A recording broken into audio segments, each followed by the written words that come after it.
Glucose in water एक important example है, कई सारे न्यूमेरिकल में ग्लूकोज इन वाटर का सोल्यूशन मिलेगा। थर्ड कैटेगरी है सॉलिड सोल्यूशन। अगर सोल्यूट सॉलिड है और सॉल्वेंट भी सॉलिड है तो उनको सॉलिड सोल्यूशन कहा जाएगा, जैसे कॉपर और गोल्ड का होमोजीनियस मिक्सचर।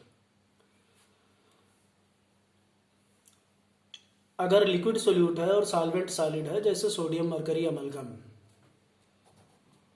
जैसे, और सोल्यूट गैस है और सॉल्वेंट लिक्विड है तो हाइड्रोजन गैस इन पैलेडियम।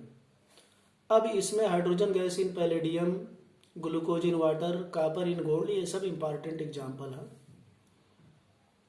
तो ये हमारे टाइप ऑफ सॉल्यूशन हो गए based on the physical characteristics of the solute and solvent. अब नेक्स्ट आता है कि सॉल्यूशन को हम लोग क्वांटिटेटिवली और क्वालिटेटिवली कैसे डिफाइन करते हैं। क्वालिटेटिव से कहने का सेंस ये है कि डाइल्यूट सॉल्यूशन है कि कंसंट्रेटेड सॉल्यूशन है, वो हम लोग आगे देखेंगे। अगर रिलेटिवली सोल्यूट का अमाउंट बहुत कम प्रेजेंट है, सॉल्वेंट अमाउंट बहुत ज़्यादा है, तो हम लोग कहेंगे कि डाइल्यूट सॉल्यूशन है। सोल्यूट का कंसंट्रेशन ज़्यादा है और रिलेटिवली सॉल्वेंट का अमाउंट कम है, तो हम लोग कहेंगे कि कंसंट्रेटेड सॉल्यूशन है। क्वांटिटेटिव में हम लोग न्यूमेरिकल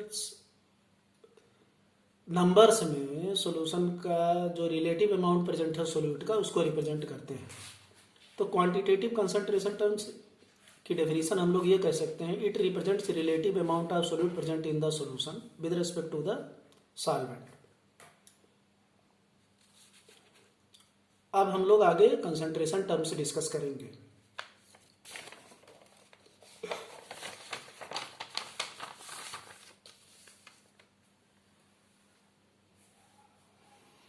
कंसंट्रेशन टर्म में जो सबसे बेसिक आते हैं वो सबसे पहला है हमारा मास परसेंटेज।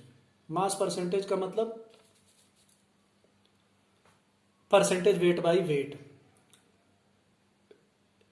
जो डिनोमिनेटर में उसको स्मॉल से लिखा जाता है और जो डिनोमिनेटर में है उसको कैपिटल से लिखा जाता है और जो न्यूमरेटर में उसको स्मॉल से रिप्रेजेंट किया जाता है। मास परसेंटेज की definition amount of solute dissolved in per 100 gram of the solution. और अगर हम लोग फार्मूला इसका लिखें तो mass percentage equals to weight of solute upon weight of solution into 100। अब हम लोग इसका एग्जाम्पल देखेंगे। जैसे अगर कहा गया 10% बाई मास सोल्यूशन ऑफ